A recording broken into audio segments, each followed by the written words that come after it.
IBN 7 हौसला है। नमस्कार, मैं हूं नवजोत और आज का मुद्दा में आपका स्वागत है। प्रधानमंत्री विकास के नारे के साथ देश में नई जान फूंकने की कोशिश कर रहे हैं। आज अपने संसदीय क्षेत्र वाराणसी के दौरे पर भी उन्होंने शिक्षा और रोजगार की बात कही, लेकिन धर्मांतरण और घर वापसी के नारों ने उनकी इस मुहिम पर जैसे कहीं ग्रहण सा लगा दिया है। अब तक संघ परिवार से जुड़े हिंदू संगठन ही घर वापसी की बात कर रहे थे, लेकिन अब पंजाब में शिरोमणि गुरुद्वारा प्रबंधक कमेटी ने भी घर वापसी की मुहिम शुरू कर दी है। एसजीपीसी पर बीजेपी की सहयोगी अकाली दल का ही कब्जा है, लेकिन बड़ा सवाल यह है कि क्या मोदी के सुशासन के एजेंडे में धर्मांतरण और घर वापसी जैसे जुमले कहीं ना कहीं रोड़ा अटका रहे हैं। पिछले कई दिनों से जब से मोदी सरकार आई है, तमाम ऐसी बातें सुनने को आई हैं, चाहे वो लव जिहाद का मामला हो, घर वापसी का मामला हो, गोडसे पर दिए गए उनके कई नेताओं के बयान हो, धर्मांतरण की बात हो, जिसको लेकर हमने देखा किस तरीके से संसद में भी हंगामा हुआ। क्या ये तमाम चीजें मोदी के सुशासन की बात को कहीं ना कहीं पीछे कर रही हैं? आज भी हमने देखा प्रधानमंत्री मोदी ने किस तरीके से स्वच्छ भारत अभियान की शुरुआत की। 10 और लोगों को उन्होंने बाकायदा नामांकित किया कि वो आगे अपने और लोगों को अपने साथ जोड़ें और भारत को स्वच्छ भारत बनाएं। और उसके साथ ही साथ उन्होंने आज बाकायदा तमाम लोगों को, हिंदुस्तान को मैरी क्रिसमस भी कहा, क्रिसमस की शुभकामनाएं भी दी। लेकिन प्रधानमंत्री जहां विकास की बात करते हैं, वहीं तमाम जो सहयोगी दल हैं वो धर्मांतरण जैसे मुद्दे को उठाकर कहीं ना कहीं उस विकास की बात को पीछे ठहरा रहे हैं। तो क्या कुछ नया फरमान जारी हुआ है, वो हम आपको सुनवाते हैं।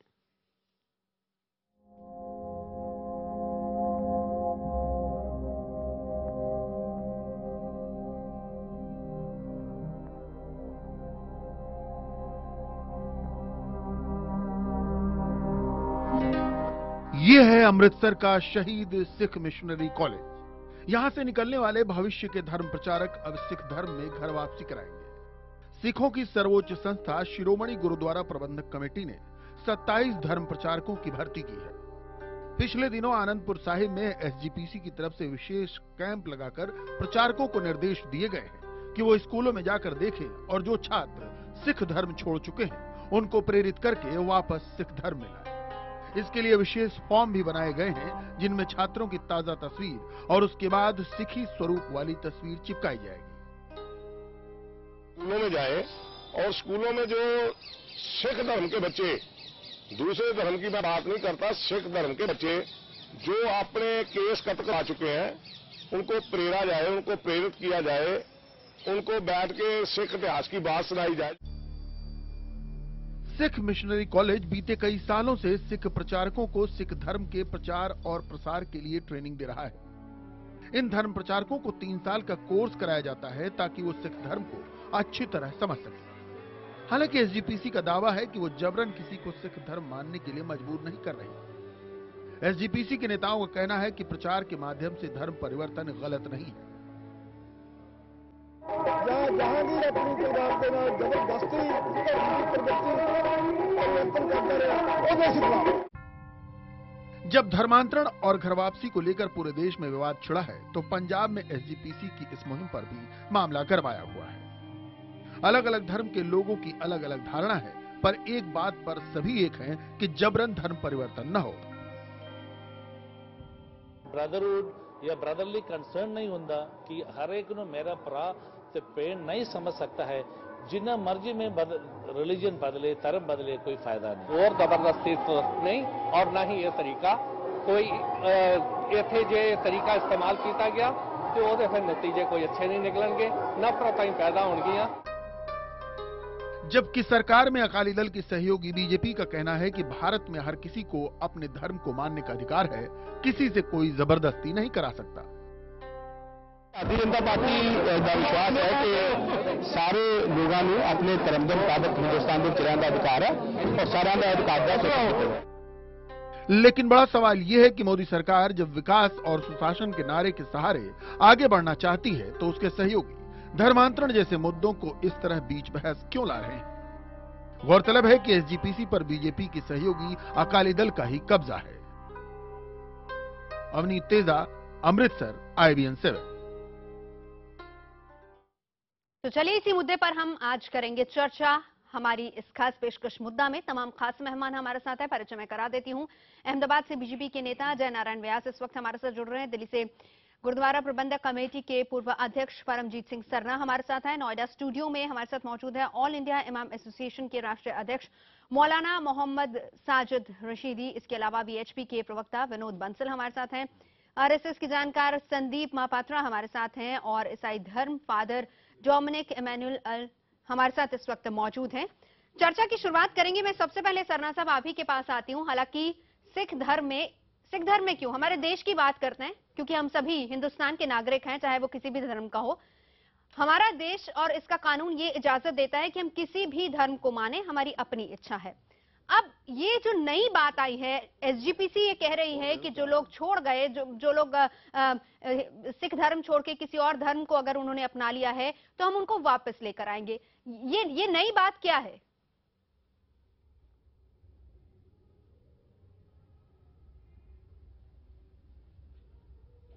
सरना साहब मेरी आवाज आपको आ रही है?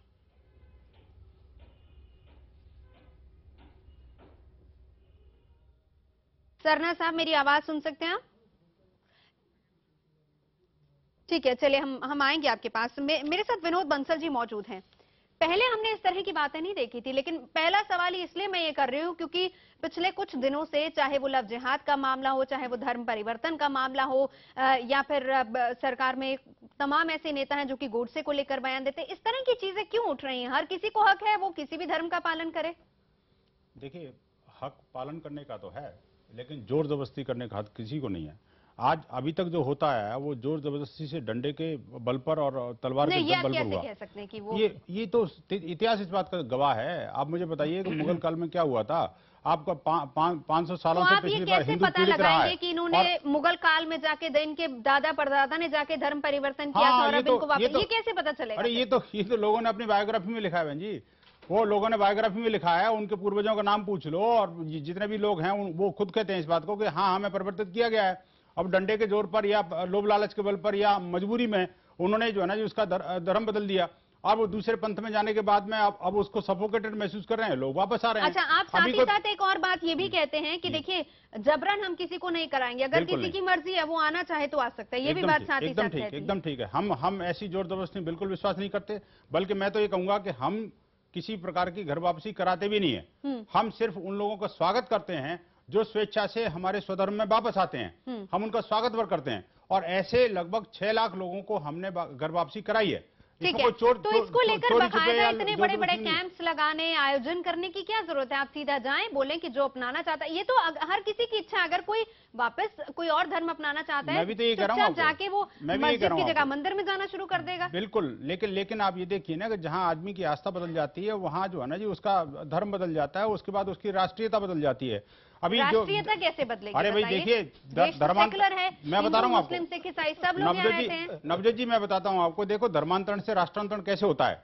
आप मोहम्मद अली जिन्ना पहले हिंदू थे, उन्होंने अपनी बायोग्राफी में खुद लिखा कि मेरे 3 पीढ़ी पहले मैं हिंदू था, लेकिन उसके बाद में जैसे इस्लाम धर्म ग्रहण किया उसके बाद में वो उनके साथ जो क्या हुआ, वो किन परिस्थितियों में रहा। देखिए पाकिस्तान बन गया, रहने वाला हिंदुस्तानी है, लेकिन वो हिंदुस्तानी रहता नहीं है। जब धर्मांतरण हो जाता है तो उसका राष्ट्रांतरण हो जाता है। उसने पाकिस्तान क्यों बनाया? मोहम्मदी जिल्ला के वजह से बनाया, क्योंकि इस्लाम ग्रहण किया, क्योंकि पंजाब में ये बात अब शुरू हो रही है। ठीक है सरना साहब, मेरी आवाज आपको आ रही है? मैं आऊंगी आपके पास। सरना साहब आवाज आ रही है? सरना साहब ये बताएं, अब एसजीपीसी का ये नया शगुफा क्या है कि आप बाकायदा लोगों को ट्रेन किया जाएगा और लोगों की घर वापसी कराई जाएगी? पहले तो हमने कभी नहीं सुना था पंजाब में इस तरह की बातें हो। देखिए ऐसा है जी कि हम आपसे सुन रहे हैं, हमारे में प्रचार हम जरूर करते हैं और हमारे प्रचारक सारी जगह जाते हैं। किसी के साथ धर्म परिवर्तन के लिए प्रचार जो है ना हमने कभी किया ना हम कभी करेंगे। और धर्म परिवर्तन की जो वृत्ति है वो हमारे गुरु साहबान ने जबरदस्ती धर्म परिवर्तन की तो बात के आगे तो अपनी शहादत दे दी, तो हम कैसे इसके उनके खिलाफ चल सकते हैं? तो भी ये जो नई बात आ रही है कि घर वापसी कराएंगे, ये क्या है? ये क्या है? नहीं, घर वापसी की बात तो अब हमने तो देखी नहीं है, पर घर वापसी की बात जो भी है, जो भी सिख बनना चाहता है वो अपनी इच्छा से बनेगा और अपनी मर्जी से बनेगा, और जिसको 10 गुरु सभान और गुरु ग्रंथ साहब में यकीन है वो बने, जो सिक्खी की असूलों को धारण कर सकता है वो बनेगा। ये जबरदस्ती नहीं है, अच्छा जी चलो जी तू भी आ जा, तू भी बन जा, तू भी आ जा, तू बन जा, ये नहीं है। जो गए हैं अगर उनको अपने मन से पछतावा है कि हमने सिख धर्म को छोड़ के गलती की है, दे आर मोस्ट वेलकम। ठीक है, पर जबरदस्ती वाली बात जो है हमारे में नहीं है, ना हम करते हैं, ना हमें गुरु साहबान ने हमें ये बात कही है। ठीक है। संदीप जी ये बताएं कि हर कोई ये बात साथ ही साथ जुड़ जाती है। खुद नरेंद्र मोदी ये बात कहते हैं कि ये उनका इशू नहीं है, विकास होना चाहिए, गुड गवर्नेंस की बात वो करते हैं। आज क्रिसमस डे के दिन वो सबको बधाई देते हैं, लेकिन फिर इस तरह की बातें क्यों उठती हैं? हमें तो विकास पर ध्यान देना चाहिए। 21वीं सदी की बात हो रही है यहाँ पर। नवजोत जी, मैं ये पहले कह दूं कि कन्वर्जन की जो इशू है ये आज की इशू नहीं है, महज ये 10 दिन की इशू नहीं है।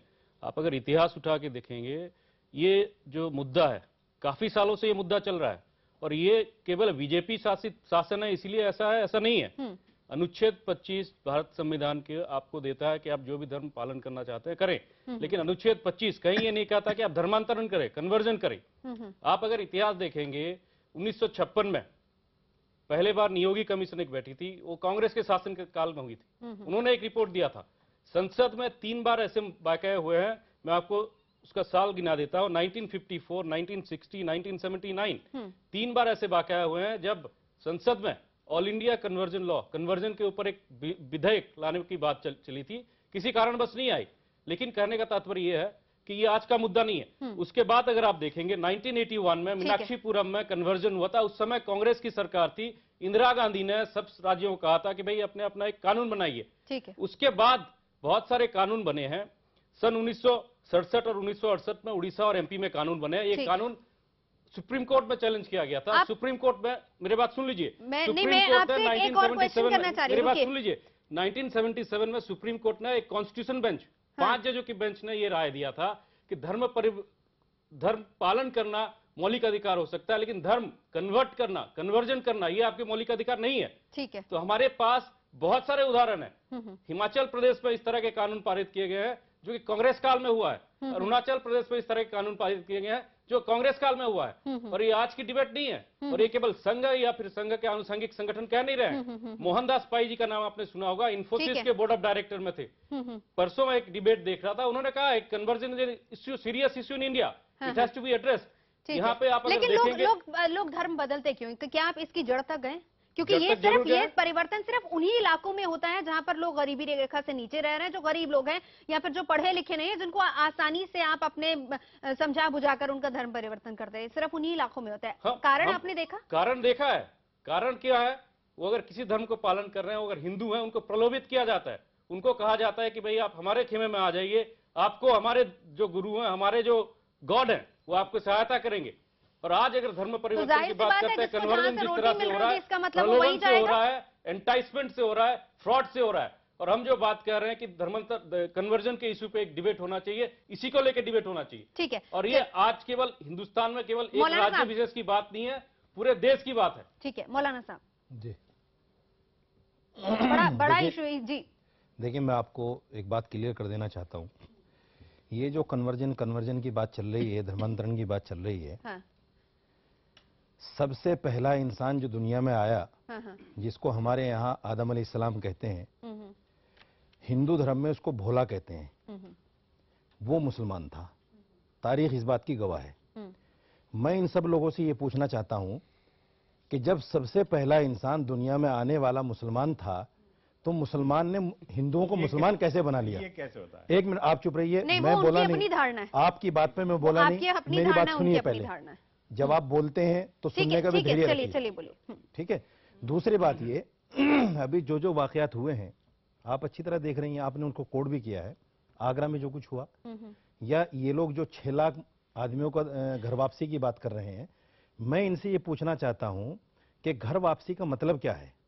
जब आप कहते हैं कि ये हिंदू था और फिर आप उसको वापस ला रहे हैं, तो घर वापसी कहाँ हुई है? ये तो हिंदू था, हिंदू ही है, वापसी कहां से हो गई? आपके बकौल तो हिंदू वापसी तो हुई नहीं। घर वापसी का नाम क्यों दिया जा रहा है इसको? धर्म परिवर्तन का नाम क्यों दिया जा रहा है? ये असल में क्या है, मैं आपको बता देता हूँ लॉजिक क्या है। असल लॉजिक ये है कि मोदी सरकार आने के बाद कुछ तंजीमें जो आरएसएस के साथ जुड़ी हुई हैं, विश्व हिंदू परिषद, बजरंग दल और इस तरह की जो छोटी मोटी तंजीमें, ये बिल्कुल मुर्दा हो चुकी हैं। ये अपने आप में जान फूंकने की कोशिश कर रही हैं। इसके अलावा कोई बात नहीं। मोदी जी का सिर्फ, हर आदमी जानता है, पूरी दुनिया जानती है कि मोदी जो आए हैं वो सिर्फ विकास के नाम पर आए हैं। आज विकास ही सबसे बड़ा मुद्दा है। इन लोगों को, ये लोग तो मोदी सरकार को कमजोर करना चाहते हैं और मोदी सरकार को बदनाम करके मोदी जी को सिंहासन से हटाना चाहते हैं। ये मोदी जी इनसे हजम नहीं हो रहे। विनोद जी क्या ऐसा है, मुस्कुरा रहे विनोद जी? देखिए, मैं इनकी बात पे इसलिए मुस्कुरा रहा हूँ क्योंकि मुझे लगा कि भाई समय पर ही जवाब देना चाहिए। पहली बात तो ये कि जब धरती पर कोई व्यक्ति उतरता है तो वो मुसलमान नहीं होता, हिंदू के रूप में उभरता है। मुसलमान तो बाद में उसको बनाया जाता है। एक बात ये इनको भी पता है और इसकी क्या दलील है आपके पास? लेकिन इसका क्या सबूत है? अभी डिबेट का क्या सबूत है आपके पास? नहीं, इसका क्या सबूत है आपके पास? डिबेट का क्या सबूत है आपके पास कि हिंदू पैदा होता है? बताइए मुझे, आप क्या सबूत है? सुनिए ना, मेरी बात सुनिए। अभी फादर बोलेंगे उनकी अपनी धारणा, हम इसमें बहस नहीं करें ना। नहीं, इसका सबूत तो दीजिए ना, देना काफी नहीं है। अब ऐसे सबूतों में जाएंगे तो फिर बहुत लंबी बहस चल जाएगी। हर किसी की अपनी धारणा, उन्होंने अपनी बात बोली, आपने अपनी बात बोली, मैंने भी उनको भी नहीं बोलने दिया। मैंने उतना ही जवाब दिया। अब दूसरी बात इनकी ये है कि भाई धर्मांतरण के संदर्भ में जो मोदी जी के विकास की बात है, देखिए विकास दो तरह का होता है, एक भौतिक विकास और एक धार्मिक और सांस्कृतिक विकास। जब तक आदमी की वैल्यूज ठीक नहीं होंगी, आपका संस्कृति ठीक नहीं होगी, आप अपने इतिहास और उसके महापुरुषों से नहीं जुड़ोगे और इतिहास की भूलों से नहीं सीखोगे, तब तक आपका विकास विनाश की ओर जाएगा। इसलिए इतिहास ही इस बात का गवाह है। देखिए, विकास के हमारे पास लाहौर में नहीं था, रावलपिंडी में नहीं था, कराची में नहीं था, सब जगह विकास था। हिंदू बड़ा समृद्ध था, लेकिन एक समस्या ये आई, वो धर्मांतरण का जो विष मतलब बोया, उस धर्मांतरण के विष ने उनको 10 लाख की संख्या में मार काट करके यहाँ भारत में लाशों के रूप में वापस आए वो, और देश के 2 टुकड़े वो अलग। ये धर्मांतरण के कारण हुआ। इसलिए हम कहते हैं जो भौतिक विकास है, उस भौतिक विकास से ज्यादा आवश्यक है सांस्कृतिक और उसका वैल्यू बेस्ड विकास। ठीक है, नैतिक विकास होना बहुत जरूरी है। और वो कहीं एक दूसरे के बीच में कोई रोड़ा नहीं है, ये दोनों एक दूसरे का पूरक हैं। ठीक है, मोदी जी इस बात को जानते हैं। साथ है, मैं आपसे भी राय लूंगी, लेकिन जयनारायण व्यास जी भी हमारे साथ जुड़े हुए हैं। जयनारायण जी, घर वापसी किस तरीके से यहाँ पर बहस जो चल रही है वो आप सुन रहे होंगे, लेकिन बड़ा सवाल ये है, आपको लगता है, क्योंकि ना तो मोदी ना ही उनकी सरकार और कोई भी, चाहे वो धर्मांतरण का मुद्दा हो या फिर लव जिहाद का मुद्दा हो, कहीं पर भी हमने ये नहीं देखा कि नरेंद्र मोदी ने उन्हें सपोर्ट किया हो। उल्टा हमने देखा कि उन्होंने बकायदा, जिन लोगों ने, जिन नेताओं ने ऐसी बात कही, उनको बकायदा लताड़ा। क्या विकास और सुशासन के एजेंडे को कहीं ना कहीं कमजोर करने की ये कोशिश हो रही है, लगता है आपको?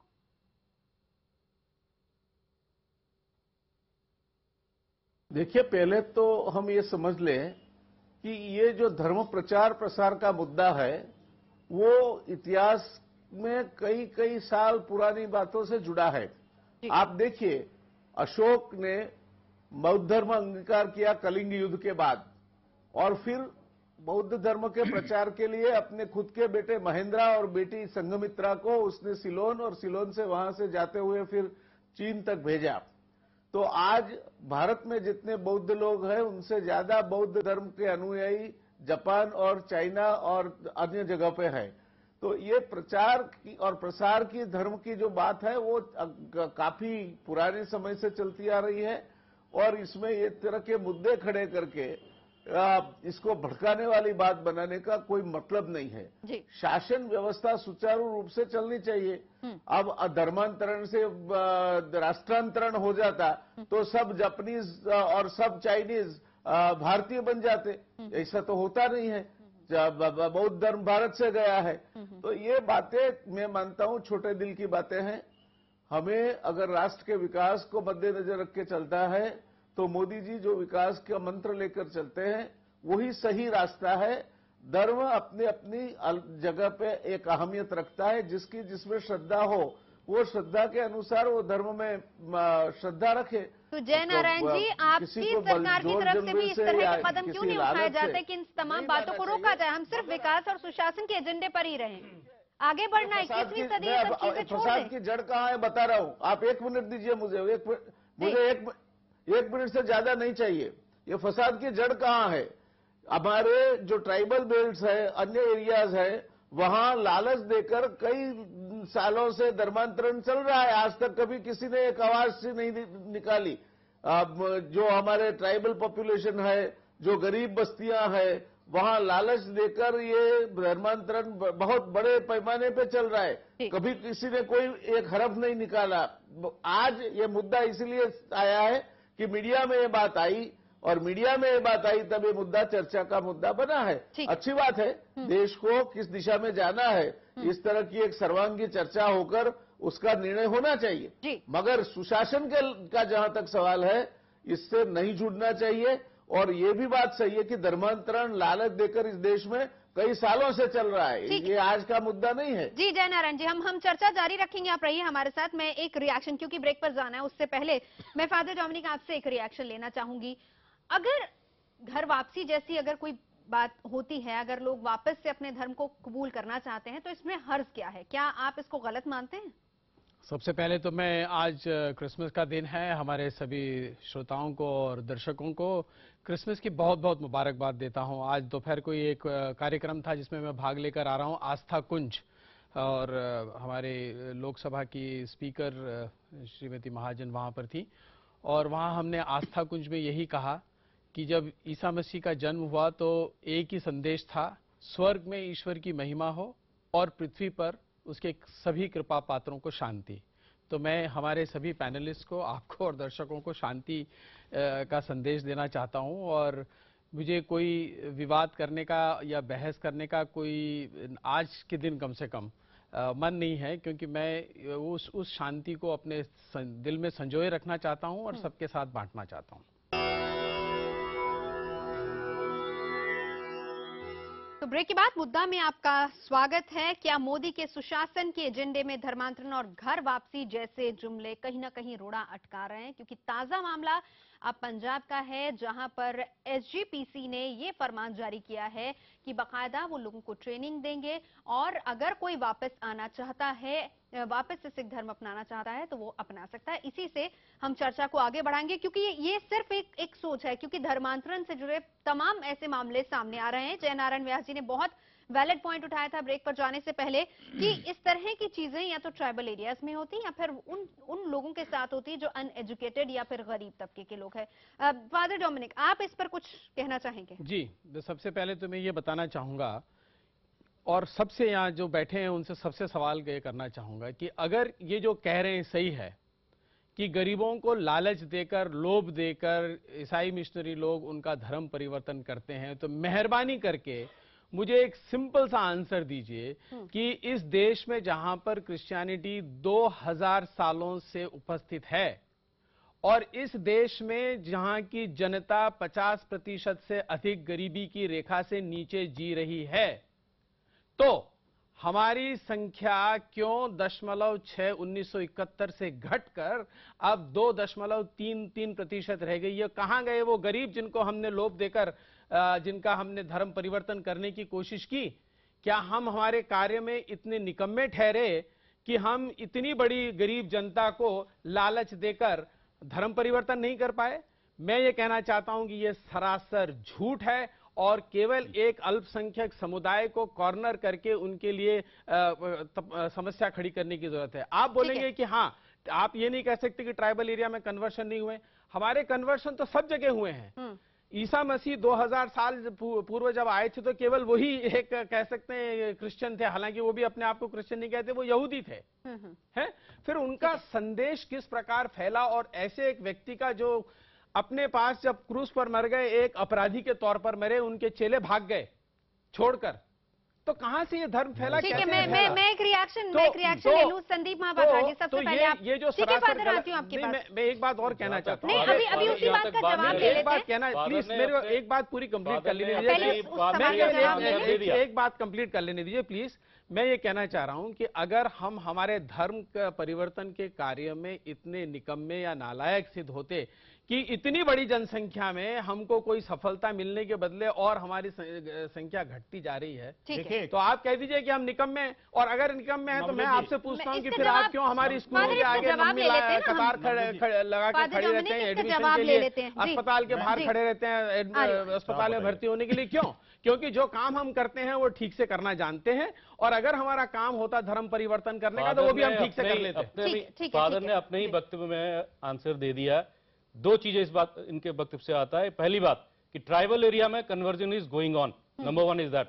नंबर 2, जहां तक ईसाइयों की यहाँ पे देश की जनसंख्या में प्रतिशत की बात है, मैं ये आपको बता दूं, आज के दिन भी भारतवर्ष में, भारत देश में अरबों खरबों रुपए US डॉलर्स खर्च किए जा रहे हैं। मैं केवल एक ही उदाहरण दूंगा, आप लोगों को मैं अनुरोध करूंगा, फादर आपको भी अनुरोध करूंगा, अगर आपने नहीं देखा है, एक हार्वेस्ट इंडिया करके संगठन है, harvestindia.org।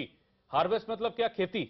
यहाँ पे आप खेती कर रहे हैं, आप यहाँ पे हिंदुओं के खेती करके उनको ईसाई धर्म ही कर रहे हैं। उनके वेबसाइट पे आप जाइए, ये 23 अक्टूबर 2014 की वाकया है, मैं अभी देख के आया हूं। उन्होंने मरक्कापुरम करके एक जगह है आंध्र प्रदेश में, उन्होंने बड़े चाव से वहां लिखा है कि 3 दिन तक हमने वहां क्रूसेड किया। क्रूसेड मतलब क्या? धर्मयुद्ध। 3 दिन तक वहां पे क्रूसेड किया। आसपास के 50 गांव में से 500 से 1000 ट्रक, स्कूटर और बसों में लोगों को लाद लाद के 50,000 लोगों को लाए। और उसके 3 दिन के बाद, ये उनके शब्द हैं, 10,000 पीपुल देयर एक्सेप्टेड क्रिश्चियनिटी। तो ये क्या कन्वर्जन नहीं है? तो क्या पैसे बांटे? हाँ, 50,000 लोग कैसे इकट्ठा हुआ वहां पे? पुलिस में शिकायत करवाइए, पुलिस में शिकायत करेंगे, अगर तो करेंगे। अगर मैं आपकी बात पे ये कह रहा हूँ कि आप कन्वर्जन नहीं कर रहे हैं, आपकी इसी बात पे कह रहा हूँ। नहीं, मैंने आप नहीं कर रहे। मैंने उल्टा कहा। ये कहना है कि केवल हम धार्मिक काम में, नहीं, आप ये कह रहे हैं कि हम खाली केवल सामाजिक काम कर रहे हैं, तो इसका पहलू ये नहीं है। लेकिन उन्होंने संख्या की बात भी कही है, संख्या की बात मैं कह रहा हूँ, संख्या की बात मैं वही कह रहा हूँ। और मैंने इसीलिए संख्या नहीं बढ़ रही है कि भारत की जो जनमानस है हिंदू धर्म पे प्रति आस्था है। तो फिर क्यों डर रहे हैं? डरने की बात करते हो? हम डर नहीं रहे। कौन करता है? कोई अटैक नहीं कर रहा है, कोई अटैक नहीं कर रहा है। आप केरल में जाइए, नॉर्थ ईस्ट में जाइए, वहां पे आप अटैक कर रहे हैं। आप इतनी बुरी बुरी बातें कह रहे हैं मिशनरियों के विरुद्ध, अटैक की बुरी बात नहीं। ये मैं आपकी बात का जवाब देता हूं। मैं आपको एक वेबसाइट बता रहा हूँ, आप वेबसाइट जाके देखिए, मैं बुरी बात नहीं कह रहा हूँ। चित्त भी मेरा, तथ्य मैं बात कर रहा हूँ, तथ्य के आधार पे बात कर रहा हूँ मैं। वाइन फेंकिए, चित्त भी मेरा, अगर नहीं धर्म, अगर हिंदू लोग नहीं परिवर्तन कर रहे हैं तो वो अपने धर्म में पक्के हैं। अरे आप पक्के हैं तो फिर क्यों आक्रमण कर रहे हो हम पर? कोई आक्रमण नहीं कर रहा, कोई आक्रमण नहीं कर रहा, बल्कि आप आक्रमण कर रहे हो। 50,000 लोग इकट्ठा करना, मैं आपको बड़े चाव से कहना, 1 लाख करेंगे, 1 लाख कर सकते हैं। ये 50 देखिए, आपने खुद अपना जवाब दे दिया। अभी सही बात सामने मुद्दे की बात सामने करा रही है। देखिए, बिल्कुल नहीं, ये स्वतंत्रता है, सही तरीके से आगे बढ़ाइए। मतलब ये नहीं कि आप उनको स्वतंत्रता है, स्वतंत्रता का ये मतलब नहीं कि आप दर्द बोझ के लाएंगे। संदीप जी, एक मिनट, मैं एक बार जरा इनके आंकड़ों की बात का जवाब दे दूं। इन्होंने कहा कि भाई हमारे परसेंटेज नहीं बढ़ी। मुझे बताइए, केरल, मणिपुर, मेघालय, त्रिपुरा, अरुणाचल प्रदेश, ये सारे राज्य और भी बता दूं, हिंदू विहीन हो चुके हैं, हिंदू विहीन हो चुके हैं लगभग। इसमें नहीं, छत्तीसगढ़ बिल्कुल। मैं बता रहा हूँ ना। तो फिर ये कहाँ से आए क्रिश्चियनिटी? क्या ऊपर से आए थे? नहीं, लेकिन आप यहाँ पैदा हुए थे? ये धर्मांतरण का नहीं पैदा हुए थे? और मुझे बताइए, ये सारे के सारे राज्य डिस्टर्ब है, वो इसलिए बिल्कुल मानता हूँ, धर्मांतरण की तरफ मैं बिल्कुल मानता हूँ। मेरी बात सुनिए, मैं बिल्कुल मानता हूँ। एक बात और सुनिए, नहीं, मेरी बात सुनिए, मैं जवाब दीजिए पहले। नहीं, मैं आपकी बात का जवाब देता हूँ। चर्चा करते हैं, यहाँ पे कोई गेस्ट इसका जवाब देके नहीं जाता है। आपके धर्म को छोड़कर अगर कोई दूसरा धर्म अडॉप्ट कर रहा है, वो जो गरीब है, वो जो अनपढ़ है, तो इसमें गलती किसकी है? गलती उनकी है जो जबरदस्ती धर्मांतरित करते हैं, लोभ लालच देते हैं और उनको नहीं, मैं बता दूं क्यों पकड़े गए भाई, मैं ये बताइए जबरदस्ती। अरे मैं एक एग्जांपल देता हूं, मैं एक एग्जांपल देता हूं। बात ये देखिए, ये क्या करते हैं कि लोभ लालच, एक मिनट मैं बता, गलत नहीं, तरीका बताता हूं आपको। आप क्या करते हैं? आप बताइए तरीका बता रहा हूं। अरे मैं बता रहा हूं आपको, आप एक टैंक में 2 मूर्ति लेते हैं, भोले वाले लोगों को समझाने की कोशिश करते हैं, देखिए ये 2 मूर्तियां, एक कृष्ण भगवान की, एक जीसस क्राइस्ट की है, इसको मैं पानी में डुबाऊंगा, अगर जो तैर जाएगी समझ लो भगवान है, और जो डूब जाएगी वो इंसान है। आप देखो ज्यादा बुद्धि है। अरे आपसे ज्यादा बुद्धि है, आप जैसे लोग आपसे ज्यादा बुद्धि उनमें है, उनको और इस तरह से हमारे हिंदू देवी देवताओं का अपमान करते हैं और लोहा उल्टा पुल्टा बोलते हैं उसके बारे में कि जीसस क्राइस्ट ये कर देगा, ये तेल लगा लो सही हो जाएगा, आपके लिए प्रेयर कर देते हैं, आप सही हो जाओगे। ये अभी ऐसी तमाम चीजें तो ऐसी तमाम चीजें हैं, विनोद जी एक मिनट, लोगों में ज्यादा अक्ल है। फादर एक मिनट, देखिए यह हकीकत है, इससे इनकार नहीं किया जा सकता कि ईसाई मिशनरी ने ऐसा किया है, इसको हर धर्म मानता है। लेकिन जैसे आपने अभी पूछा कि भाई इसमें गलती किसकी है, गलती इसमें उनकी गुर्बत की भी है और गलती इसमें आज के दौर में एजुकेशन की भी है। जो लोग एजुकेशन पढ़कर बीए एमए कर लेते हैं, उनको जब वो धर्म को पढ़ते हैं कहीं ना कहीं नेट पर या किसी किताब में, तो वो अपना इरादा खुद ब खुद चेंज भी करते हैं। नहीं, लेकिन वो ऐसा तो भी नहीं है। समझदारी से हुआ ना, हाँ, वो तो समझदारी से हुआ। मैं वही बताना चाह रहा हूँ। हाँ। विनोद जी जो अभी कह रहे हैं कि ऐसा कर रहे हैं कि मूर्तियां लेते हैं और फलां लेते हैं, ये सब चीजें बेकार की बातें हैं, इनमें कोई वजूद नहीं है।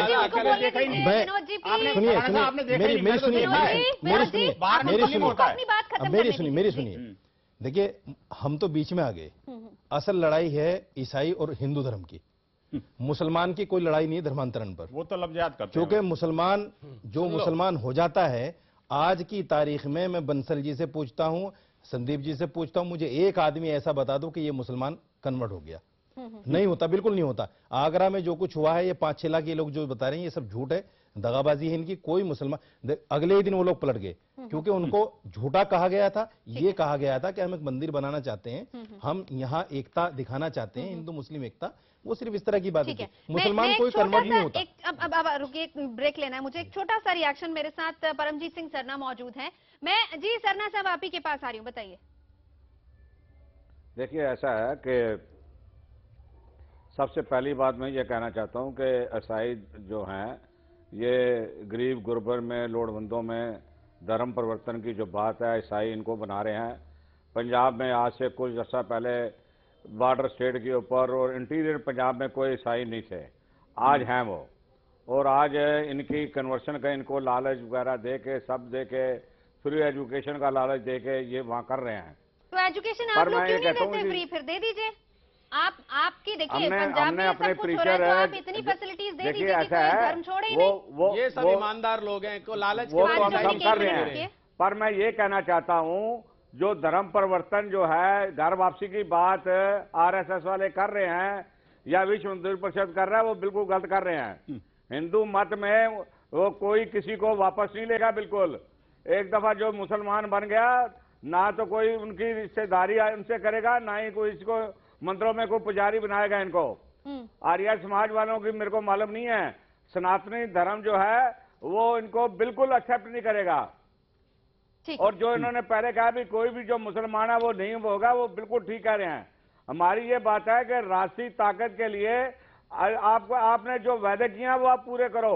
ठीक है, पर ये जो है ये वाली बात, कन्वर्शन वाली बात करके हम घर वापसी वाली बात कर रहे हैं, ये बातें जो हैं गलत है। ये हिंदुस्तान में ठीक है, यानी उनका फैलाएगी और इससे हिंदुस्तान को नुकसान पहुंचेगा। सरना साहब का भी ये कहना है कि विकास और सुशासन का जो एजेंडा है, जिसको लेकर सरकार सत्ता में आई है, उसी को लेकर हमें आगे बढ़ना चाहिए।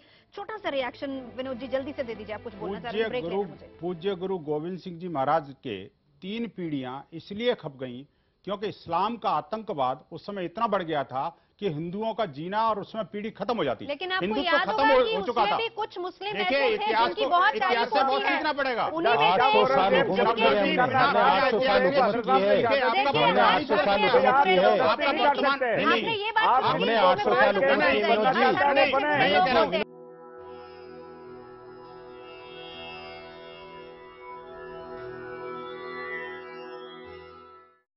तो आज का मुद्दा सुशासन वर्सेस धर्मांतरण। आखिरी सवाल, और वक्त की बहुत कमी है, आप सभी को रिक्वेस्ट है छोटा छोटा जवाब दीजिए। हम सब हिंदुस्तानी हैं, सभी धर्मों के लोग इस वक्त मेरे साथ बैठे हुए हैं। सिर्फ एक सवाल आप सभी से, ये बताएं कि अब हमारा एजेंडा क्या सुशासन होना चाहिए या फिर हमें धर्मांतरण में उलझ कर रह जाना चाहिए? मैं शुरुआत इधर से करूंगी, विनोद जी। देखिए, धर्मांतरण कहीं सुशासन के एजेंडा में कहीं विरोधाभासी विचारधारा नहीं है, ये दोनों एक साथ चलने वाली चीजें हैं। जब तक धर्मांतरण में प्रतिबंध नहीं लगेगा, सुशासन और विकास की बात करना ही बेमानी है। संदीप जी। देखिए, जहां तक संघ की बात है, जो लोग संघ को जानते नहीं है वो लोग बार बार इसी मुद्दे को उठाते हैं। संघ हमेशा से ही पिछले 100 वर्षों से सुशासन की बात करती आई है, वो चाहे 1977 की आप देख लीजिए, सुशासन को लेकर आगे सुशासन। और जहां तक धर्मांतरण की बात है, धर्मांतरण एक ऐसा मुद्दा है जो समाज के एक बड़ा तबके को उद्वेलित करता है। उसको जब आप तक एड्रेस नहीं करेंगे, देखिए यहाँ ऊपर नीचे करने की बात नहीं है। धर्मांतरण का जो विषय है और सुशासन, ये एक दूसरे को एक्सक्लूसिवली आप नहीं देख सकते, ये परिपूरक है। जब तक आप ये समाज की एक जो इश्यू है जो सबको उद्वेलित कर रहा है, उसको आप एड्रेस नहीं करेंगे, सुशासन हम लोग कह सकते हैं, लेकिन सामाजिक सुशासन भी जरूरी है। ठीक है, ठीक है। मौलाना साहब। मैं तो सब लोगों से ये कहना चाहता हूँ, खासतौर से विश्व हिंदू परिषद, बजरंग दल, आरएसएस इन लोगों से कहना चाहता हूं, मोदी जी आज के टाइम में तुम्हारी हरकतों से बहुत ज्यादा दुखी हैं। आप इन हरकतों को छोड़ दो, आपस में प्यार मोहब्बत के साथ रहो, कौमी एकता और कौमी इत्तेहाद आपस में रहना चाहिए। नहीं, सबके विचार अलग अलग हैं। मेरा विचार यह है कि हरेक को अपने अंतकरण की स्वतंत्रता होनी चाहिए। कोई मेरी बुद्धि पर, कोई मेरे विचार पर कोई दबाव डालकर मेरे पर हक नहीं जमा सकता। मैं अपना अंतकरण किसी कलेक्टर को नहीं दूंगा कि तुम डिसाइड करो कि मैं क्या चाहता हूं, मैं कौन सी धर्म में विश्वास करना चाहता हूं। सुशासन या धर्मांतरण, डिबेट करिए इस विधेयक पे ऊपर डिबेट करिए। या धर्मांतरण, फादर डोमिनिक, कौन से एजेंडे पर चलना चाहिए हमें? धर्मांतरण की तो बात ही नहीं है। बात ही नहीं। सुशासन, सरना साहब, सुशासन का एजेंडा हो या धर्मांतरण का? देखिए, ऐसा है कि अगर धर्मांतरण का एजेंडा चलेगा तो शासन बिल्कुल नहीं चलेगा। जो सरकार लोगों को वादे दे के आई है वो बिल्कुल फेल हो जाएंगे और इस धर्मांतरण के मुद्दे के पार हिंदुस्तान में खाना जंगी होगी। उस खाना जंगी में हिंदुस्तान जो तरक्की करना चाहता है वो तरक्की नहीं कर सकेगा। इसलिए इन दोनों को बिल्कुल जबरदस्ती है, इसको हर आदमी बना करना चाहिए। जय नारायण व्यास जी, सरकार का एजेंडा भी यही है, सुशासन और विकास। आप क्या कहेंगे?